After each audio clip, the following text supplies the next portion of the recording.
யூஸ்வலாக அடைன்றது எப்படி பார்த்துருக்கோம், தோசைக்கல்லில் சுட்டு பார்த்துருக்கோம். துணியில் தட்டி போட்டு அதுவும் தோசைக்கல்லில் சுட்டு தான் பார்த்துருக்கோம். இது ஒரு விதமான அடை. வாங்க பார்க்கலாம் எப்படி செய்கிறதுன்னு.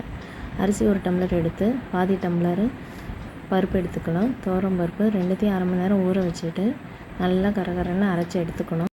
வரமிளகா, ஜீரகம் 2 ஸ்பூனு, ஒரு கொத்து கருவேப்பிலை, இதையும் நல்லா பொடியை நுணுக்கி வச்சுக்கணும். ஒரு 4 சில்லு தேங்காய் பல்ல, அதுவும் கரகரன்னு அரைச்சி வச்சுக்கணும். 10 சின்ன வெங்காயம், அதையும் தனியாக அரைச்சி வச்சுக்கணும். இது தனித்தனியாக அரைச்சி வச்ச மூணுத்தையும் பாதி அரைப்பட்ட மாவோட ஒன்றா கலந்து இன்னும் ஒரு 2 தடவை அரைச்சி எடுத்துக்கணும். எடுத்துட்டு அதில் பெருங்காயத்தூள், உப்பு சேர்த்து நல்லா பிணைஞ்சி வச்சுக்கணும். முக்கியமான விஷயம், இதில் தண்ணி ஊற்றாமல் நல்லா அரைச்சி வச்சுக்கணும். கிரைண்டில் அரைச்சிங்கன்னா ஈஸியாக இருக்கும். நான் மிக்சியில் தான் அரைச்சேன்.